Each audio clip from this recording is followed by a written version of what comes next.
지난주에 우리는 여호수아서 말씀을 통하여 아이성, 여리고에서 대승을 거둔 이후에 아이성이라고 하는 작은 성을 정복하러 올라가다가 참패를 당한 그 장면을 보았습니다.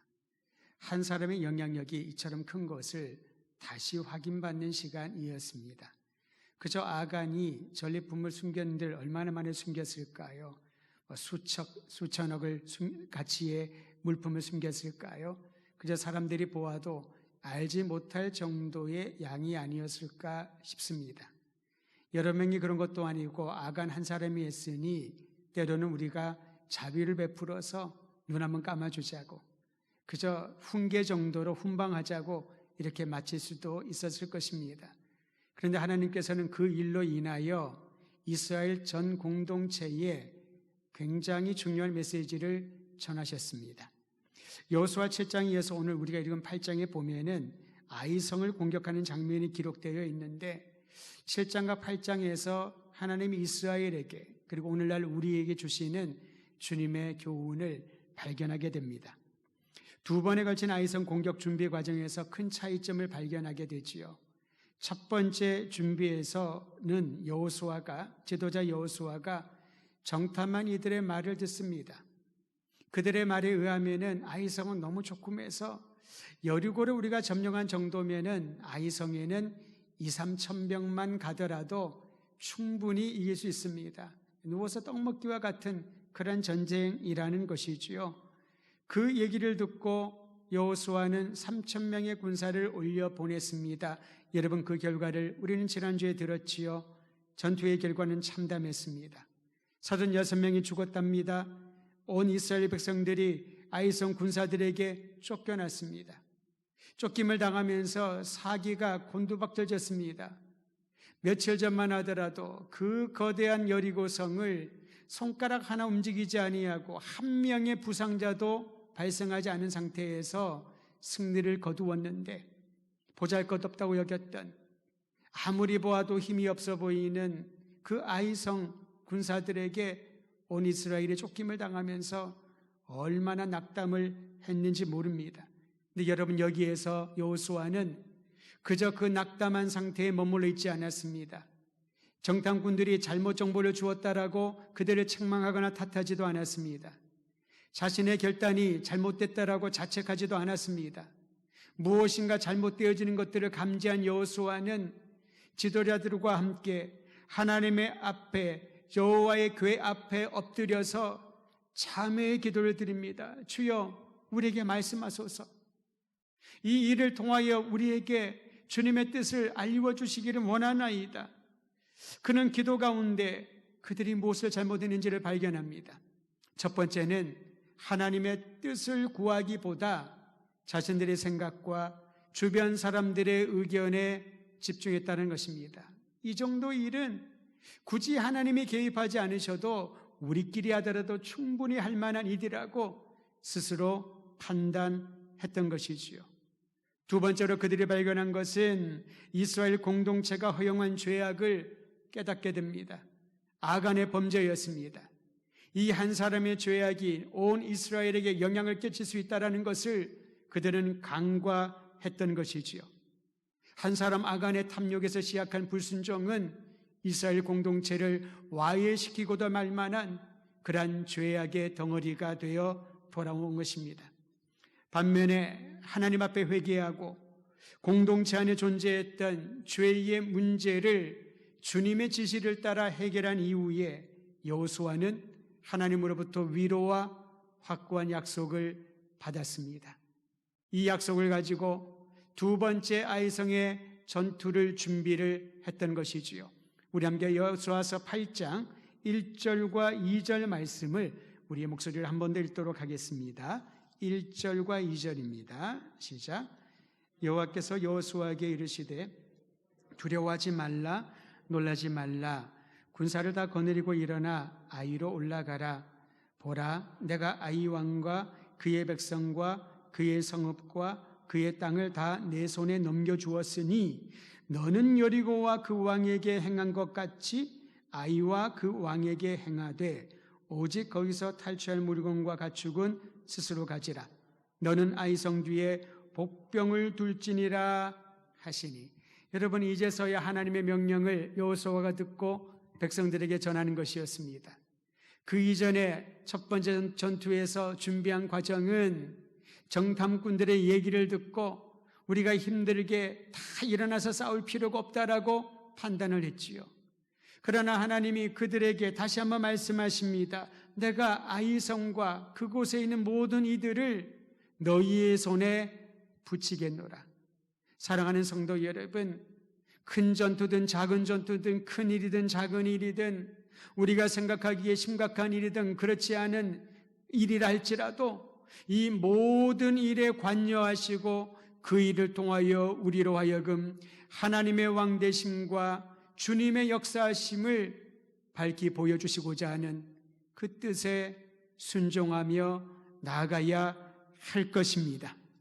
여호수아는 하나님의 위로와 약속을 받고 난 이후에 주님의 명령을 따라 세밀한 전략을 세워 전투에 임하게 했습니다. 오늘 성경에 보면 방금 읽은 것처럼 너희는 아이성 뒤에 복병을 두어라. 하나님은 팁을 주신 거지요.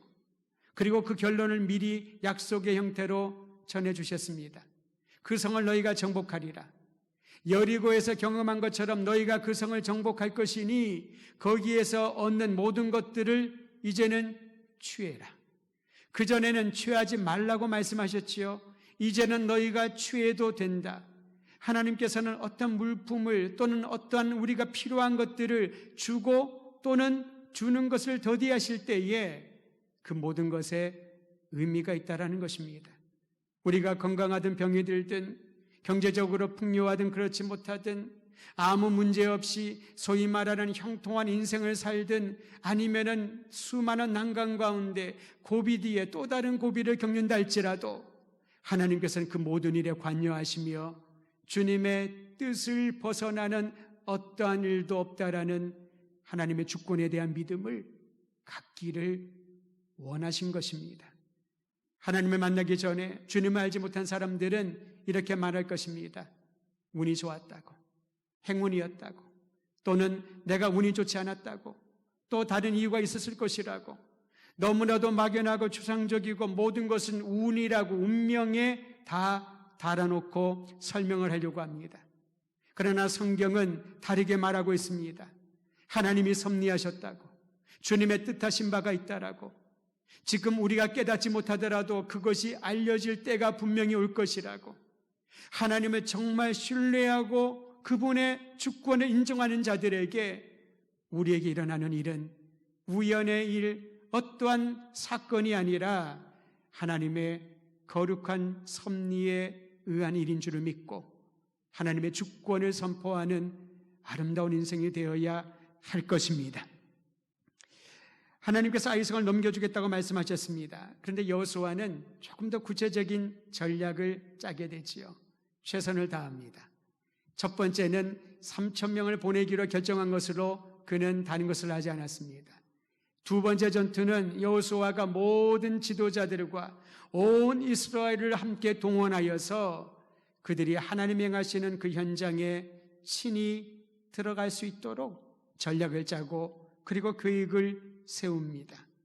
간혹 우리는 어떤 일을 할 때에 이런 생각을 하지요. 하나님이 다 알아서 해주실 텐데, 하나님이 다 알아서 아이들 양육시켜 주실 텐데, 하나님께서 나의 모든 사업들을 가장 좋은 곳을 알아서 해주실 텐데 내가 굳이 무엇을 할 필요가 있을까? 라고 생각을 할 때가 있는데 여러분, 이것은 믿음과는 조금 다른 형태의 생각처럼 보입니다. 하나님이 우리를 위하여 모든 일들을 예비해 놓으셨지만은 그 일을 무책임하게 방관하지 말고 오히려 구체적으로 기도하며 지혜를 가지고 세밀하게 준비하라고 말씀하시고 훈련시켜 주시는 겁니다. 나의 방법과 경험이 아니라 하나님의 음성을 들을 수 있는, 하나님의 손을 느낄 수 있는, 하나님이 함께 하시는 그 사실을 믿고 구체적으로 준비하고 기도할 때에 알지 못했던 일들을 볼 수 있는 눈이 열릴 것입니다. 지금까지 알지 못했던 것들을 깨달을 수 있는 지혜를 얻게 될 것입니다. 저는 우리 더드림교회 성도들이 하나님의 명령에 순종하기를 원할 때에 무시로 기도하며 깨어 기도하며 하나님이 주신 지혜를 따라서 구체적으로 준비하고 또 점검하고 이 일을 통하여 주님의 영광 나타나는 일에 최선을 다하는 적극적인 그리고 능동적인 믿음의 용사들이 되기를 간절히 소망하는 것입니다. 두 번째 아이성 전투는 완전히 다른 태도로 임했다라고 했습니다. 여호수아는 3만 명의 군사를 따로 착출하여서 성 뒤쪽에 매복을 시켰습니다. 주님의 말씀을 그대로 따른 것이지요. 아이성 뒤에 복병을 둘지어다. 근데 그들을 매복을 시킵니다. 그리고 나머지 이스라엘 백성들을 여호수아와 모든 지도자들이 다 이끌고 아이성 사람들이, 아이성 왕과 군사들이 볼 수 있는 그 길로 모든 백성들을 데리고 나갑니다. 가까운 거리까지 접근을 합니다. 전략이었던 것이지요. 이미 첫 번째 3,000명이 갔을 때에 아이성 군사들이 그들을 쫓아내고 36명을 죽였던 그런 경험이 있습니다. 며칠 뒤에 조금 더 숫자는 많아 보이지만은 여전히 그들의 시야에, 그들이 잘 알고 있는 이 지역에 이스라엘 군사들이 이제는 여호수아까지 그들의 시야에 확보가 된 것입니다. 이번에는 전멸을 시키리라. 그들은 용기백배하여서 아이성 왕을 필두로 성에서 이스라엘 백성들을 다 쫓아 나오기 시작을 했습니다. 여호수아는 그들이 쫓아 나오면은 전쟁하고 붙지 말고 피하라고 얘기를 합니다. 이것 또한 전략이지요. 이미 교만과 자신감이 붙어 있는 아이성 사람들에게 이스라엘 백성들은 미끼를 던져준 것입니다. 게다가 여호수아가 지도자로 이끌고 나갔는데 그가 지도하는 이스라엘 군사 백성들이 다 물러나는 것을 보면은 아이성 사람들이 얼마나 기뻐하면서 다 출정했을까요? 그때에 매복된 군사들이 아이성을 점령하게끔 전략을 세웠던 것이지요. 그런데 여러분, 이 전략에서 우리가 주목할 부분은 여호수아는 자신의 지혜와 자신의 탁월한 전술 전략으로 아이성 사람들을 이렇게 성 밖으로 끄집어냈다라고 생각하지 않았습니다. 이러한 지혜와 전략을 주신 것도 하나님이시요, 하나님이 함께 아니하시면은 어떠한 일도 가능하지 않다는 것을 여리고성 정복과 아이성 정복을 동일한 선상에서 보고 백성들에게 경험케 했던 것입니다. 저는 오늘 이 대목에서 우리가 주님을 섬길 때에, 주님이 어떤 비전과 꿈을 가지고 그 일을 감당하게 할 때에 어떠한 태도로 가야 할지, 어떠한 마음가짐으로 그 일을 수행해야 될지, 그 결과에 대하여 우리가 무엇을 말할 것인지 배울 수 있는 아름다운 장면이라고 보는 것입니다. 나의 지혜가 아니라, 내 주변 사람들이 똑똑해서가 아니라, 나에게 좋은 사람들이 많이 생겨가지고 그들이 힘을 모아서 이 일을 성공적으로 좋은 결실을 맺은 것이 아니라 하나님이 함께 하셨기에 나에게 지혜를 주시고, 하나님이 함께 하셨기에 전술과 전략도 깨닫게 되고, 하나님이 함께 하셨기에 나와 한마음으로 이 일을 동력할 수 있는 동력자들을 붙여주셨다는 사실을 여호수아는 그 자신뿐만 아니라 이스라엘 백성들이 알기를 원했던 것입니다. 사랑하는 성도 여러분, 어떤 일을 하든지 그 일에 크고 작고의 상관이 없이 하나님이 함께하지 않으시면은 모든 것은 불가능하다라고 하는 이 믿음을 가진 자들에게 더욱더 겸허한 마음으로 주님 앞에 기도하며, 주님이 말씀하시면 한 걸음, 주님이 또 말씀하시면 다른 걸음을 걸을 수 있는 믿음의 여정이 있게 될 줄 알고 주님을 따라 나아가는 우리 더드림 가족들 되기를 간절히 소망하는 것입니다. 오늘 이스라엘 백성들은 더 이상 교만과 탐심의 죄를 범하지 않도록 스스로를 성결하게 하며 하나님의 뜻을 구하는 훈련을 아이성 전투를 통하여 배웁니다. 작은 성을 정복하기 위하여 그들은 최선을 다했지요. 하나님은 이에 대한 보답으로 그들에게 승리를 주셨고, 아이성에서 얻은 물건과 가축을 이스라엘 백성들이 취할 수 있도록 허락해 주셨습니다. 주님이 우리에게 무엇인가를 줄 때, 주님 우리에게 무엇인가를 주기를 잠시 기다리고 인내하라고 명령하셨을 때 그 두 가지 모두 주님의 세밀한 섭리가 있음을 깨닫고 오늘 이 밤에 주님 앞에 나가는 성도 여러분, 하나님의 위로와 주님의 놀라운 능력이 우리 모든 믿음의 형제와 자매들의 인생을 주도하심을 믿고 위로받으시기를 바랍니다. 하나님이 이를 행하실 때 우리는 매사에 전심전력하여 최선을 다해야 된다고 했습니다. 주어진 일에 책임을 다하지 않는 이들은 나태하거나 하나님의 뜻을 오해하기 때문일 것입니다. 하나님은 겸손한 마음으로 주님을 의지하고 자신의 모든 힘을 다 쏟는 이들에게 도움의 손길을 더하여 주십니다. 사실 우리가 살아가면서 크고 위대한 일에 관심이 많지요. 큰 일을 하고 싶지 않습니까? 성공적인 일을 하고 싶지 않습니까? 나보다 더 위대한 일을 한 사람을 보면은 도전도 받고 때로는 비교하기도 그런 생각들이 들어오지 않습니까? 반면에 작다고 여기는 일에는 관심을 별로 갖지 않습니다. 중요하지 않게 여기는 일들, 내 힘이 아니라 다른 사람도 다 할 수 있는 일들, 거기에는 별로 관심을 두지 않으려고 합니다. 사람들이 주목하지 않는 일, 사회적 관심을 갖지 못하는 일에 우리는 웬만해서는 발을 디디려고 하지 않습니다. 주님의 일도 그렇지 않을까요? 우리가 주님을 섬길 때에 어떠한 동기로 주님을 섬기나요? 신이 나고 재미가 있어서 주님을 섬긴다고 말하는 분들이 있을 것입니다. 무엇이 나로 하여금 주님 섬길 때 신나게 하던가요? 무엇이 나로 하여금 주님을 섬길 때 지치지 않는 기쁨이 샘솟게 하던가요? 만약에 그 기쁨과 그 동기가 나 자신만을 위한 것이라면, 또는 다른 사람 때문에 그런 것이라면은 우리는 주님 앞에 다시 마음을 점검해 보아야 할 것입니다. 우리가 세상에서 일을 할 때에 으쌰으쌰 힘을 합쳐서 같이 일을 하자, 분위기를 좀 즐겁게 해보자, 그런 얘기를 많이 하지 않습니까? 근데 주님의 일은 결국 그렇지 않습니다. 오히려 정반대의 일이 더 많습니다. 사람들이 하기 싫어하는 일, 사람들이 안 된다고 하는 일, 사람들이 거북하게 여기는 일, 우리 주 예수께서 그 길을 걸어가지 않으셨습니까? 누가 십자가를 짊어지고 싶었을까요? 제자들도 예수님을 위하여 목숨을 바치겠다고 헌신 결단했지만은 가장 중요한 시간에 모두 다 주님을 뒤로하고 도망치지 않았을까요? 우리도 예외는 아닐 것입니다. 순환주간에 많이 부르는 찬양 중에 하나가 거기 너 있었는가 그때에. 저는 그 찬양을 들을 때마다, 찬양할 때마다 그런 마음이 듭니다. 만약에 내가 거기에 겟세마네에 있었다면은, 예수님의 체포당하는 그 순간에 나도 그 제자들 중에 하나였다면은 나는 어떻게 했을까? 순교를 불사하고 주님을 따랐을까? 주님에 잡혀서 재판받는 그 현장에 나도 함께 갔을까? 십자가에 주님이 고통을 당하면서 온몸에 피와 물이 빠져나가는 그 고통 가운데 하나님 나를 정말 버리셨습니까? 이렇게 부르짖을 때에 나도 그 현장에 주님과 함께 십자가에 달려 동일한 고백을 할 수 있었을까?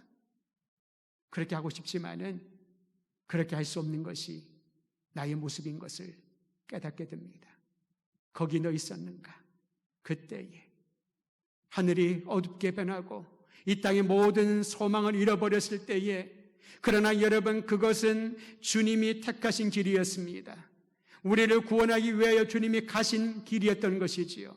사람들이 싫어하는 것, 사람들이 하지 않는 일, 사람들이 거북하게 여기는 일, 사람들이 비난하고 어느 누구도 인정하지 않는 일, 그 일을 홀로 묵묵히 걸어가는 것이 우리 주님을 사랑하고 주님을 따르는 제자의 길이 아니겠습니까? 우리는 제자도를 너무 쉽게 생각하는 것 같습니다. 성경 공부 과정을 마치는 게 제자 훈련 아닙니다. 수료를 했다고, 수료증 받았다고 그것이 훌륭한 제자가 된다면은 우리나라에 엄청난 숫자의 제자들이 있었겠지요. 그런 제자가 아닙니다. 제자는 그 길을 마지막 순간까지 주님과 동행하는 사람입니다. 오늘 말씀에서 이제 이스라엘 백성들은 가나안 땅에 정착하기 위하여 이 훈련을 받아야만 했습니다. 광야에서 훈련은 준비 과정이었지요. 연단이었습니다. 그들의 몸과 마음과 믿음을 더 굳건하게 하는 시련의 시간이었습니다.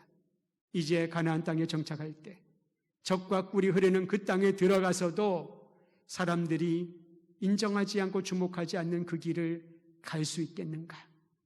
기쁨으로, 겸손한 마음으로 갈 수 있겠는가? 거기에 예라고 할 수 있는 사람들이 이제 주님이 행하시는 위대한 가나안 땅에 정착할 수 있는, 약속의 땅에 정착할 수 있는 그 특권을 누리게 되는 것입니다. 가나안 땅에 들어가서 여리고는 한 번에 뚫었지요. 아이성은 두 번에 뚫었습니다. 그대로 여러 번의 전투가 있어서 하나님의 은혜로 가나안 땅에 진입할 수 있었습니다.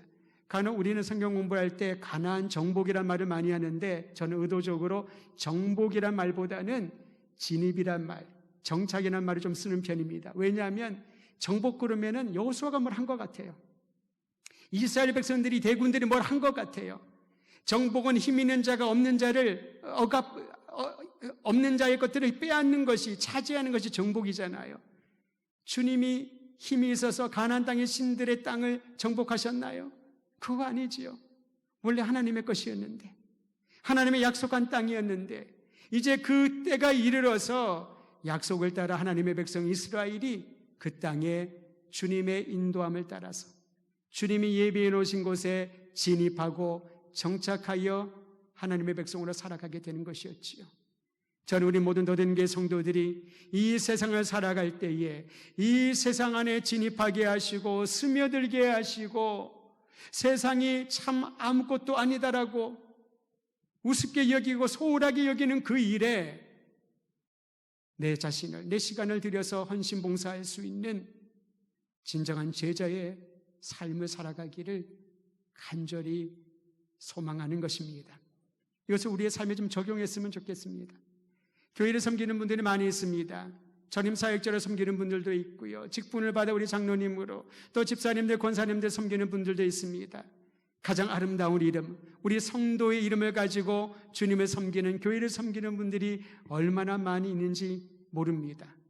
그런데 우리는 주님을 섬길 때마다 매번 이 부분을 점검해 봐야 됩니다. 내가 이 일을 큰 일이라고 여겨서 사람들의 인정과 이 일을 통하여 또 다른 큰 일을 내가 맡을 수 있는 책임자가 되기 위하여 섬기고 있는가? 아니면 그저 주님이 맡겨주신 일이기에 그것이 보잘것없어 보이고 작은 일이라 할지라도 내가 가진 모든 힘과 마음을 다하여 전심전력으로 이 일을 섬기고 있는가? 시간이 지나가면서 교회 안에 봉사자의 숫자가 자꾸 줄어든다고 합니다. 예전에는 교회를 위하여, 교회가 모든 봉사와 삶의 첫 번째 우선순위였는데 지금은 너무나도 많은 일들이 있어서 시대가 바뀌었기 때문에 그렇지요. 충분히 그렇습니다. 여러분의 사람은 참 이상한 게 시대가 바뀌어서 거기에 적응하다 보면은 자신도 모르게 내 마음의 믿음의 중심추가 어느 순간에 움직여지는 것을 보게 됩니다. 내 믿음은 이것이 아니었는데, 나를 위하여 십자가 달려 돌아가신 예수님에 대한 내 사랑의 고백은 이것이 아니었는데, 이제는 너무나도 크고 중요한 일이 아니라고 여겨지면은 소위 말하는 작은 일에, 그것이 나에게 맡겨준 책임임에도 불구하고 소홀하게 여기고 아예 신경 쓰지 않는 그런 시대를 살아가고 있는 것입니다. 오늘 말씀은 우리에게 작은 일이든 큰 일이든 상관없이 주님이 맡겨주신 일에 최선을 다하라는 도전을 받게 되는 것입니다. 성경은 사명 맡은 이들을 청지기에 비유합니다. 여러분, 청지기는 어떤 사람일까요? 주인이 맡긴 일에 충성을 다하는 사람이 청지기입니다. 우리가 새벽기도 시간에 이 말씀을 묵상을 했는데요, 달란트 비유 여러분 기억하시지요? 천국 비유를 말하는 예수님이 말씀하신 달란트 비유입니다. 각각의 재능에 따라 주인이 판단을 하지요. 5달란트, 2달란트, 1달란트를 줍니다. 주인의 의도는 딱 하나입니다. 충성을 다해라, 최선을 다해라. 나중에 칭찬을 보면 알 수가 있지요. 네가 적은 일에 충성하였으니 잘하였도다, 착하고 충성된 종아, 네가 정말 선하구나, 아름답구나, 내 마음이 즐겁구나, 기쁘구나, 네가 나의 즐거움에, 이 잔치에 참여할 수 있으리라. 그것이 주님의 의도였던 것이지요. 주인의 의도였던 것입니다. 그 종들을 더 이상 종들이 아니라 자신의 전 재산을 다 맡겨도 자기 것 그 이상으로 충성을 다하는, 그래서 진정한 가족으로, 그 즐거움의 자리에 함께 동참할 수 있는 가족으로 삼기 위하여 주인은 제자들에게 5달란트, 2달란트, 1달란트를 그들이 할 수 있는 역량을 보고 맡겨준 것입니다. 적은 일이든 큰 일이든 큰 일을 했으면 주님이 칭찬이 10배가 되고 그보다 못한 일을 했으면 5배, 2배밖에 안 되는 그것은 우리의 생각인 것입니다. 저는 우리 더드림교회 성도들의 기도의 제목이 초점이 맞춰지기를 원합니다. 주님, 저에게 주신 일이 어떤 일이든 그것이 크다 적다 비교하지 않게 하여 주시고 그 일에 충성을 다할 수 있는 청지기로, 청지기의 마음으로 살아가게 하여 주시옵소서. 그러한 청지기가 한 사람이 있으면 세상이 달라지게 될 것입니다. 10사람이 있으면 그 달라짐의 강도를 더 강하게 느낄 것입니다. 100명이 있으면 그것은 눈에 보이는 현상으로 나타날 것입니다. 그 청지기들이 1000명이 있다면 이 세계를 뒤흔들 만한 엄청난 변혁이 우리의 시대에 나타날 것입니다. 한 사람이 10이 되고 100이 되고 1000이 되는 것처럼 오늘 이 말씀을 듣는 성도 여러분, 내가 할 수 있다, 나에게 큰 일을 맡겨주시옵소서라고 말하기보다 나에게 주신 일이 어떤 일이든 그 일을 충성을 다하는 청지기로 살아갈 수 있도록 도와주시옵소서. 저는 여호수아를 보면은 달란트 비유의 그 청지기가 매칭이 되는 때가 많이 있습니다. 사실 그는 얼마나 마음 가운데 큰 부담을 가지고 지도력을 받았습니까? 모세 다음이잖아요. 모세를 경험했던 사람들을, 그들의 후손들을 데리고 가나안 땅에 들어가야 되는데 여호수아가 얼마나 힘들고 고통스러웠을까요? 근데 그가 이를 감당할 수 있었던 것은 광야에서 그가 했던 일 때문일 것입니다. 성경에 이런 말이 기록되어 있습니다. 여호수아는 모세의 시종이었더라. 보조자였다는 것이지요. 물도 준비해주고 잠자리도 준비해주고 함께 옆에 있고 그리고 가는 곳곳마다 그를 섬기는 어시스턴트였던 거지요. 보조였던 것입니다. 말 그대로 직역을 하면은. 근데 그는 종이 아니었습니다. 모세에게 여호수아는 가족이었던 거지요. 비록 지도력에 있어서는 모세와 비교할 수 없는 그 당시에는 시종이었으니까. 그러나 하나님께서 그 여호수아에게 너의 지도력을 넘겨주오라 했을 때 모세는 정말 기뻐했을 것입니다. 하나님이 이를 위해서 여호수아를 예배해 놓으셨구나. 시종으로서 가장 밑바닥에서 섬기는 종의 모습을 그가 배우겠구나. 겸허한 마음을 배우겠구나. 적은 일에 충성하였던 여호수아에게 하나님이 큰 일을 맡기고 가나안 진입과 정착이라고 하는 위대한 하나님의 약속을 성취하는 인물로 사용해 주신 것이지요. 여러분 각자가 주님으로부터 받은 일이 어떤 일인지를 한번 살펴보시기를 바랍니다.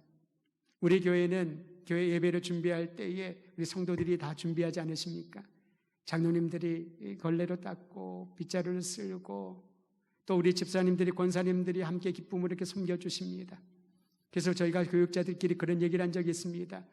우리가 먼저 모범을 보여야 되지 않을까? 그리고 이러한 특권을 우리가 먼저 누려야 되지 않을까? 그래서 여러분 주일 예배 끝나고 나면 화요일날 성도 우리 교육자들이 정리를 합니다. 청소를 합니다. 쓰레기를 비웁니다. 금요일이 되면은 다 카페들에다 청소를 먼저 하고 방역을 하고 환기를 시키고 또 한 번 더 청소를 합니다. 토요일날 성도들이 와서 함께 주일 예배를 준비를 합니다.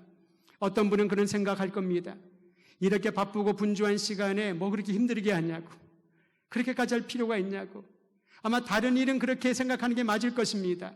근데 제가 아무리 생각하고 곰곰이 생각하고 또 생각해 보더라도 주님의 전을 섬기는 일에는 이것은 우리에게 적은 일이 아니라 참으로 중요한 일인데 그 일을 기쁨으로 하지 않는다면 우리가 다른 일을 어떻게 감당할 수 있을까요? 어제 전화 2통을 받았습니다. 한 통은 미국 산호세에서 전화가 왔는데 누구라고 연락이 왔는데 제가 잘 기억이 안 나요. 쭉 얘기를 하기를 자기가 20살 때 제가 전도사 때였지요. 그때 도전을 받고 함께 훈련을 받았던 형제랍니다. 30년 전 얘기예요. 근데 이 사람이 이제 그 당시에는 대학교 들어가서 헌신자 선교 훈련을 받고 있다가 너무 큰 은혜를 받고 30년 동안 어떤 일인지 몰랐는데 이분이 열심히 공부하고 일을 해서 사과 회사 있죠? 컴퓨터 사과 회사. 거기에서 일을 하고 있더라고요. 산호세에서. 18년 정도 됐답니다. 너무 반갑기도 한데 어떻게 나를 알았냐 했더니 너무 연락하고 생각이 나서 연락을 하고 싶었는데 이리저리 수소문하다가 우리 교회 전화번호를 안 거예요. 제 전화번호를 못 찾고 교회로 전화 와서 통화를 했습니다. 30여 분 정도 통화를 하는데 그가 그런 얘기를 합니다. 내가 20살이 됐을 때 대학교 1학년이 됐을 때에 하나님을 인격적으로 만났는데 그 현장에 함께 있었던 그 중에 한 사람이 저였지요. 30년이 지났는데 잊지 않고 연락을 했습니다. 그리고 그와 함께 훈련받았던 사람이 지금 부여에서 목회를 하는데 또 연락을 해서 저한테 연락이 왔어요. 그것도 30년 만에 통화를 하는 것입니다. 형제는 뭘 하고 있냐 물어봤더니 자기는 신학을 하고 부여에서 목회를 하고 있대요. 그래서 제가 그냥 지금 부교육장가 담임 목회를 한대요. 그러면서 하는 말이 자기가 이제 시골에 목회를 하다 보니 교육자가 없잖아요. 여러분 짐작하실 겁니다. 하나부터 10가지, 100가지를 다 본인이 섬기고 있대요. 그 얘기를 하는데 제 귀에는 목사님 정말 저는 그래서 기뻐요. 이렇게 섬길 수 있는 교회를 주셔서 기뻐요. 연세가 많으신 분들밖에 없어서 사실은 목회하는 일에 있어서는 어떤 면에서는 생계도 조금 떨어지고 역동력도 떨어질 수는 있겠지만은 저는 이 일을 섬길 수 있으면 너무 기뻐요. 그렇게 들렸던 겁니다. 근데 저에게는 그들에 대한 기억은 30년 전밖에 없습니다. 30년 동안 못 만났으니까 지금 어떤 모습으로 어떠한 생각을 갖고 살았는지 모르겠으나 분명한 것은 그때 예수님 인격적으로 만난 이들, 가장 작은 일에 충성을 하며 섬기며 30년을 걸어온 이에 한 사람은 지역교회, 해외에 있는 지역교회의 중직자로서 주님을 섬기고 세상의 일터에서 그리스도인으로 살기를 갈망하면서 열심히 살아가고 있고, 또 다른 사람은 시골에 정말 필요한 곳에 가서 어른들을 섬기고 주의 교회를 섬기고 예배하는 아름다운 사역을 하고 있는 것을 보면서 얼마나 주님이 기뻐하실까라는 생각을 하게 되었습니다. 사랑하는 성도 여러분, 우리 각 사람에게 주님의 부르심이 있고 맡겨주신 사역이 있기에 그것이 무엇이든지 포기하지 않고 나태하지 않고 느슨하게 하지 않고 내 생각대로 내 판단과 주변 사람들의 말에 의해서 이리 왔다 저리 왔다 그렇게 섬기는 것이 아니라 꾸준히 주님 바라보면서 하나씩 하나씩 작은 부분들을 섬겨나갈 때에 주께서 예배하신 아름다운 것들을 맛보게 될 것입니다. 이것은 우리에게 주신 특권입니다. 이 특권을 마음껏 누리기를 간절히 소원합니다.